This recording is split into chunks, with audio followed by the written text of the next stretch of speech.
Hello students, how are you all. I hope कि आप सभी बहुत अच्छे होंगे और आप सभी ने जो पिछला चैप्टर है वो अच्छे से कंप्लीट कर लिया होगा। So now let's move into the new chapter, chapter number 6, and the chapter name is pronouns. हमने प्रोनाउन के बारे में पिछले क्लास में भी पढ़ा था। प्रोनाउन क्या होते हैं? प्रोनाउन जो कि हम नाउन की जगह यूज करते हैं।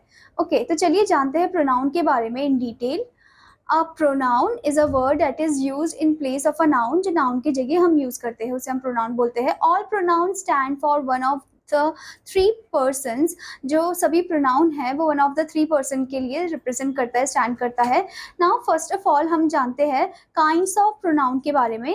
There are 8 kinds of pronoun, 8 kinds of pronoun होते हैं। जैसे first one है आपका personal pronoun, it stand for the speaker, the person spoken to, और the third person, example I, me, we, us, you, he, him, she, her and it।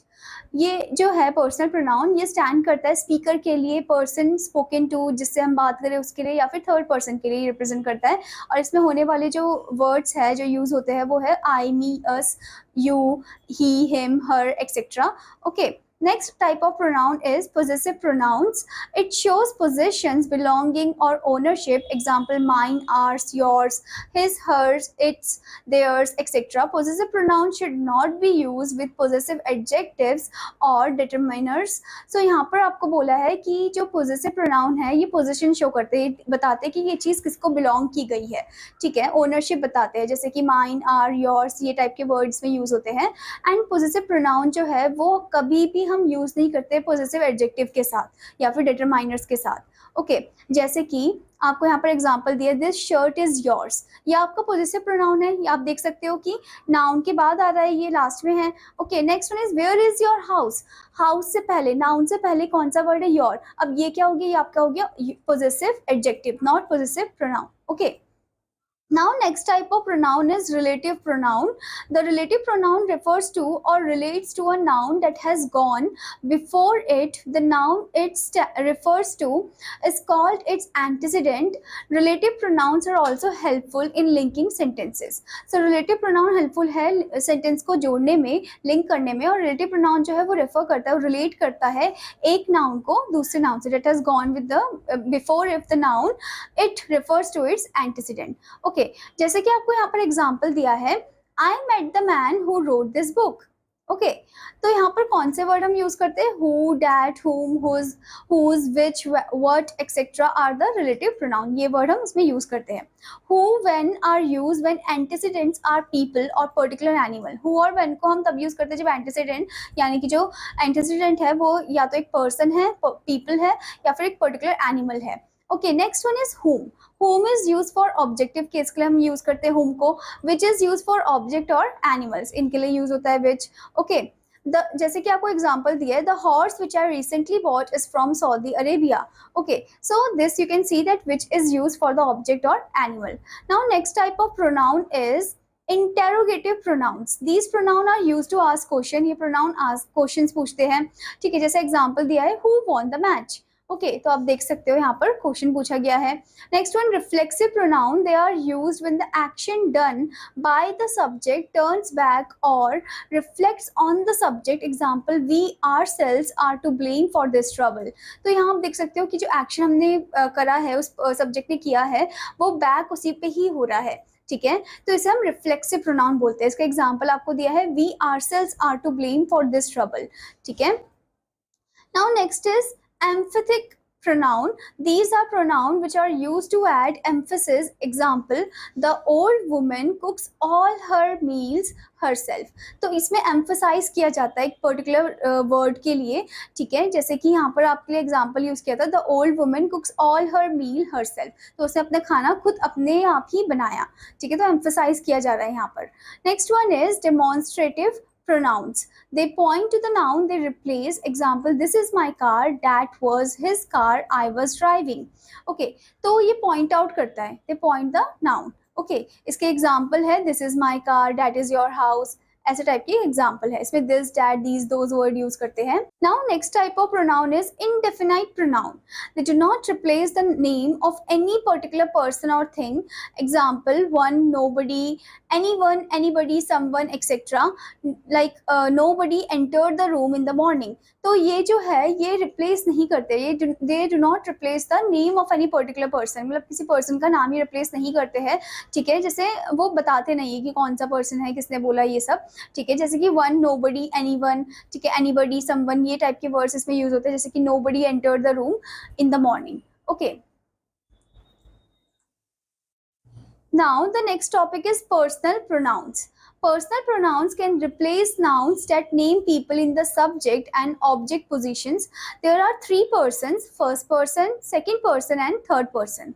The first person is the person speaking. इसमें आपको बताया गया है कि जो first person है वो पर्सन है जो बोल रहा है, ठीक है।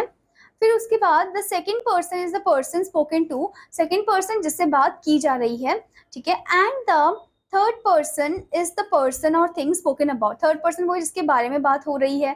Okay, the various forms of personal pronouns are, personal pronoun के कुछ अलग फॉर्म्स है, जैसे कि फॉर्म फर्स्ट है आपका, when a pronoun is used as the subject of the verb, it is said to be in the nominative case. जब pronoun use होता है as a subject of the verb तो वो nominative case में आता है। Okay, next is when a pronoun is used as the object of the verb, it is said to be in the objective case. अगर वो object form में हम use करते हैं तो उसको हम objective case बोलेंगे, ठीक है। Next is when a pronoun denotes position, it is said to be in the positive case, और अगर वो पोजीशन बता रहा है या बिलोंग बता रहा है कि ये चीज इसको बिलोंग करती है तो वो पॉजिटिव केस हो गया। Okay, now here you can see the table. Person is given, used as a subject, used as an object, and possessive form, reflexive or emphasizing, and remarks are also given. First है आपका I, singular form में, ठीक है। Plural form में we होगा, तो जब हम सब्जेक्ट के फॉर्म में यूज करेंगे तो आई हो जाएगा हमारा प्लूरल फॉर्म में we. Use as an object के फॉर्म में होगा तो मी, अस। पॉजेसिव फॉर्म में माइन, आर्स। रिफ्लेक्सिव में myself, ourselves. Remarks use for both masculine and feminine. Okay, next one, the second person singular, you, it remains same as for the object also, you. Possessive form में yours हो जाएगा, reflexive form में yourself, ठीक है। Used for both masculine and feminine. Okay, now third person, singular case में he, she, he के लिए him, she के लिए her, it तो it ही रहेगा, ठीक है। his, hers हो जाएगा possessive form में, ठीक है, और it वही रहेगा। Okay, next one, reflexive form में himself हो जाएगा for the male one, herself for the female, and it हो जाएगा इट सेल्फ। तो ये आप देख सकते हैं मस्कुलिन, फेमिनिन और न्यूट्रल जेंडर के लिए। नेक्स्ट प्लूरल फॉर्म में क्या होगा, प्लूरल फॉर्म में दे होगा एज अ सब्जेक्ट, देम होगा as an object, then theirs होगा पॉजिटिव फॉर्म में, देमसेल्व्स होगा रिफ्लेक्सिव और एम्फसाइजिंग फॉर्म में, और रिमार्क्स फॉर्म में for all genders you can use it. Okay, now here are some more points given. I, we, he, she and they are used as subject, ये subject के form में use होते हैं। me, us, him, her and them are used as object, ये object के form में use होते हैं। they congratulated, for example they congratulated me, अब यहाँ पर they subject है और me क्या है, object है। next one, you and it may be used both as the subject and the object, you and it को हम दोनों form में use कर सकते हैं, subject भी object भी, जैसे कि for example you can enjoy it, you subject, it object हो गया यहाँ पर। next one, after prepositions we use the objective form of pronoun, preposition के बाद हम ऑब्जेक्टिव फॉर्म प्रोनाउन का यूज करते हैं, जैसे कि between them, and us, without us. Okay, now next is the verb let requires the objective form of the pronoun, जो verb let है उसको चाहिए objective form of the pronoun. Okay, जैसे कि let us go for a walk, तो यहाँ पर आप देख सकते हो कि यहाँ पर लेट वर्ड यूज किया गया है, let requires the objective form of the pronoun. Okay,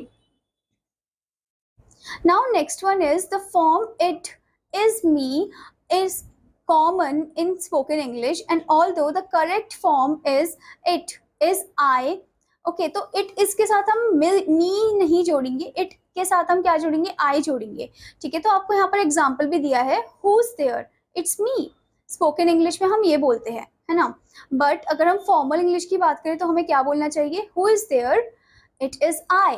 okay, तो इट के साथ हम आई का यूज करेंगे, मी का यूज नहीं करेंगे। हाँ, हम बोलने में कर लेते हैं मी का यूज, पर हम फॉर्मल इंग्लिश में हम बोलेंगे तो उसके साथ हम आई का यूज करेंगे। Okay, now the next one is relative pronouns. The relative pronoun refers to or relates to a noun that has gone before it. The noun it refers of is called its antecedent. Relative pronoun are also helpful in linking sentences. तो relative pronoun जो है ये refer करता है या फिर relate करता है to a noun, ठीक है। जो कि उससे पहले है, नाउन जो कि उससे पहले है। And noun it refers of is called the antecedent, उसे हम एंटीसीडेंट बोलेंगे। रिलेटिव प्रोनाउन जो है हेल्पफुल होते हैं सेंटेंसेस को जोड़ने में। ओके जैसे कि इसमें कौन सा वर्ड हम यूज करते हैं, who, whose, whom, which and that are the words most frequently used as relative pronoun. As is also sometimes used as the relative pronoun, as को भी हम use करते हैं कभी कभी relative pronoun में। Okay, now the rule number 1 is as a rule who, whose, whom is used for persons only, ये person के लिए use होता है। It has the same form whether it refers to a singular or a plural noun or a noun of masculine, feminine or common gender.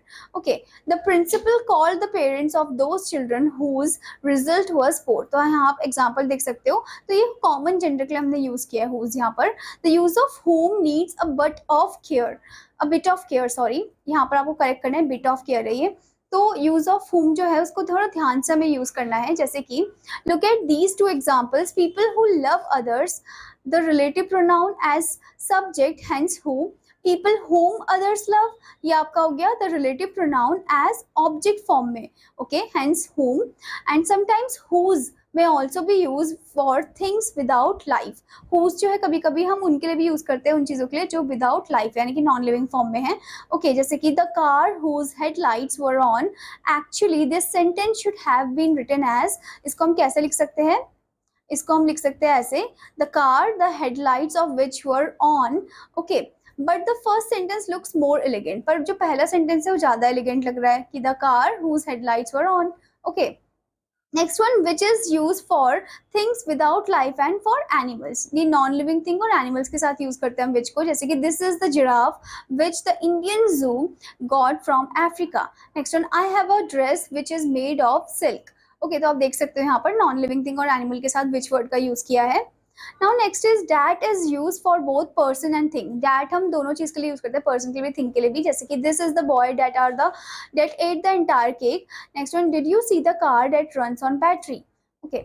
Now more on the use of that, अब more इसके uses बताए। जैसे कि first one we use that after adjective in the superlative degree, even the most foolish person that ever lived could teach us something. तो that का हम use करते हैं adjective के बाद superlative degree में। जैसे कि even the most foolish person that, यहाँ पर आप देख सकते हो that का use, ever lived could teach us something. Okay. Next one, we use that after the words all, same, any, none, nothing, the, only, all that gutters, all that glitters, से glitters होगा। Okay तो इसकी spelling को सही करना है, is not gold। तो यहाँ पर भी that का यूज बताया कि that जो है हम इन वर्ड्स के साथ यूज कर सकते हैं, जैसे all, same, any, none, इनके साथ यूज कर सकते हैं। जैसे आपको एग्जाम्पल भी बताया कि all that glitters is not gold. Okay Next one, if in a sentence we have two nouns, one denoting a person and the other a thing, we would naturally prefer to use that. अगर दो noun है और एक noun represent कर रहा है person को, एक रिप्रेजेंट कर रहा है थिंग को, तो हम that का यूज करेंगे ही करेंगे। जैसे कि both the car, यहाँ पर थिंग कार हो गया, and its ड्राइवर पर्सन हो गया, that now appeared looked shabby. Okay तो यहाँ पर आप देख सकते हो that का use. Okay Now next thing, what refers to things only, its antecedent is not expressed. It actually means that which or the thing which we have found, what we have been looking for, the thing which. Okay. Next one word as is also sometimes used as a relative pronoun के form में use होता है। It is used after the word such and sometimes after the word same. Such और same के साथ use होता है। जैसे कि her problem is the same as yours. Okay. तो यहाँ पर आप देख सकते हो as का use. Now the next thing is position of the relative pronouns. The relative pronoun should be placed as near as possible to the noun or the pronoun. या तो मतलब वो near होना चाहिए noun के या pronoun के, ठीक है। It refers to, otherwise sometimes the sentence we write might look absurd. Otherwise वो जो sentence है वो थोड़ा अजीब लिखेगा, ठीक है। Now look at this sentence. Raghu was called by the principal who had cheated in the examination. In this sentence, the relative pronoun who refers to Raghu, or it should have been placed quite close to the word Raghu.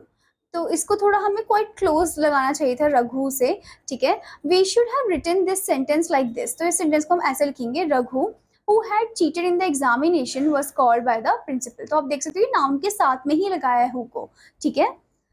I hope student that you understood this chapter. और आपका homework है कि आपको इसके exercise part को complete करना है। Now I am gonna meet you in another class. Till then students, bye bye.